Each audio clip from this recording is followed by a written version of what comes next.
네, 이슈를 보는 남자 시간입니다. 중요한 이슈에 대한 여의도의 시각 알아보도록 하겠습니다. 이 시간 이투데이 김시영 기자와 함께하도록 하겠습니다. 안녕하십니까? 안녕하세요. 네, 지난 금요일 코스피 지수가 7거래일 만에 반등에 성공하면서 1950선 위로 올라섰습니다. 네. 오늘 그 연속석을 기대할 수 있을지 많은 분들 궁금해하실 텐데요. 시장에 영향을 미칠 수 있는 변수들 하나씩 점검을 해보도록 하겠습니다. 먼저 지난주 금요일 마감부터 좀 살펴주실까요? 네, 코스피 지수가 그 7거래일 만에 반등에 성공을 했습니다. 지난 주말 코스피 지수는 전거래일보다 19.13포인트 오른 1950.90으로 거래를 마감을 했습니다.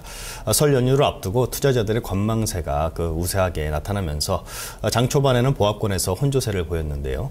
하지만 외국인 매수세가 유입된 데다가 장 막판에 기관마저 매수 우위로 돌아서면서 전체적으로 지수 상승을 이끌었습니다. 이 수급 측면에서 봤었을 때도 이 외국인하고 이 기관이 순매수로 좀 돌아선 점이 이 지수 상승의 원인이 된 것 같은데요.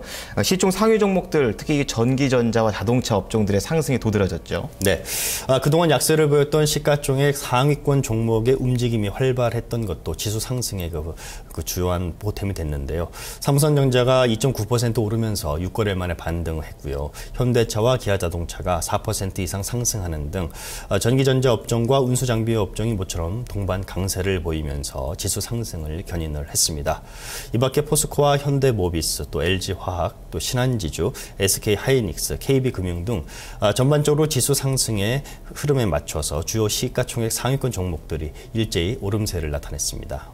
네, 지난 금요일장과 마찬가지로 오늘도 수급이 좀 뒷받침되고 시총 상위 종목이 강세를 보인다면 좀 연속성을 기대할 수 있을 거는 같은데요. 네. 하지만 우리가 많이 주목해야 되는 대외 변수들 아직도 많죠. 네, 그렇습니다.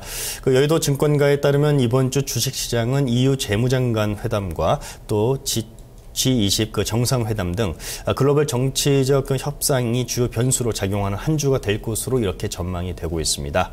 증시 전문가들은 일본의 엔저 정책에 대한 우려가 높아지고 있는 가운데 유로존 및 주요 20개국 재무장관 회의에서 일부 국가를 중심으로 일본의 엔저 정책에 대한 우려가 나타날 것으로 이렇게 예상을 하고 있는데요.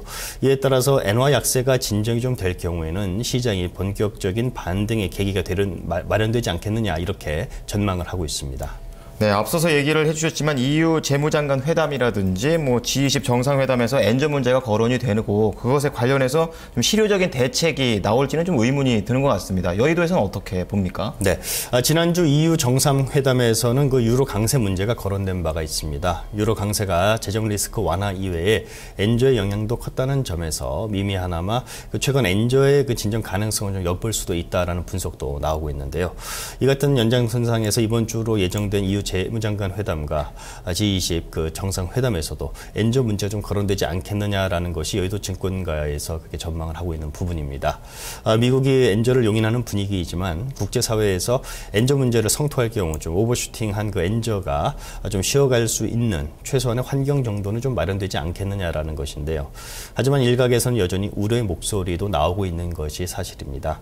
유로존 및 주요 20개국 재무장관 회의에서 일부 국가를 중심으로 일본의 엔저 정책에 대한 우려를 표명할 것으로는 보이지만 유럽의 결집력이 아직 견고하지 않다는 점에서 일본에 대한 압박 수위는 좀 제한적이지 않겠느냐라는 분석이 나오고 있습니다. 아직도 우리 지수에는 상당히 걸림돌이 많은 상황이네요. 네. 글로벌적으로 봤을 때 외부에서 뚜렷한 상승 모멘텀이 나오기 좀 힘들다고 보고 있고요. 좀 추세적인 외국인과 기관의 매수 가담도 보기가 힘든 상황인데요. 내부적으로는 좀 어떠한 이슈들을 좀 주목해 볼 수 있을까요? 네, 여의도 증권가에서는 최근 증시 상승을 기술적 수준의 반등으로 해석을 하고 있습니다. 본격적인 시장 반전의 계기는 아직 구체화되지 않고 있다는 데 의견이 모아지고 있는데요. 언제 무슨 계기로 반전이 이루어질지 아직 미지수라는 것입니다. 일단 시장의 반전 계기로 꼽는 것은 엔저 약세의 진정입니다. 이를 기본으로 깔고 신정부 출범에 따른 부동산 시장 활성화 대책 등 박근혜 정부의 정책이 좀 가시적으로 나타나면서 증시 전반에 상승 모멘텀으로 작용할 수 있을 것으로 이렇게 기대를 하고 있습니다. 이런 부분들이 선행되지 않을 경우에 당분간 국내 증시는 글로벌 증시의 조정 압력이 동조화하는 부진한 주가 흐름을 나타낼 것이라는 분석도 여의도 일각에서는 여전히 꾸준히 제기가 되고 있습니다. 네, 그리고 지난주에 이제 전차군단이 오랜만에 상승을 하면서 시장에서 이제 주도주 역할을 좀 하는 모습 보여줬었는데요. 오늘 증시에서도 그런 흐름이 좀 이어갈지가 좀 주목이 되고 있어요. 여의도에서는 어떻게 보고 있습니까? 네, 지난 주말 증시에서 확연히 나타났듯이 그 전차군단의 그 부활 없이는 국내 증시의 지속 상승을 담보할 수 없는 점이 좀 확인이 되고 있습니다. 삼성전자를 위시한 전기전자 업종과 또 현대차, 또 기아차를 내세운 자동차 업종은 수출주로서 연초부터 환율 그 악재 크게 고전하고 있는데요. 환율 문제에 대한 국제사회의 공조, 또 아울러서 박근혜 정부 출범 이후 정부 차원의 그 환율 대책의 윤곽을 드러내기 전까지는 돌다리도 좀 두드리고 건너는 신중함이 필요하다는 것이 대체적인 분석입니다. 네, 그렇다면 아직은 좀 멀리 보는 전략보다는 단기적인 전략이 유효한 시기라는 건데요. 여의도에서 어떠한 전략들을 좀 추천하고 있나요? 네, 일단 중국 춘절 특수 효과를 반영할 만한 중국 소비 관련주나 또 경기 모멘텀과 동조화 경향이 약한 필수 소비재, 또 그리고 개별 호재를 보유한 중소형주 중심의 제한적인 대응이 좀 더 유리하지 않겠느냐라는 것이 증권가의 대체적인 시각입니다. 하지만 당분간 주식 비중을 늘리지 말라는 주문도 일각에서 제기가 되고 있는데요.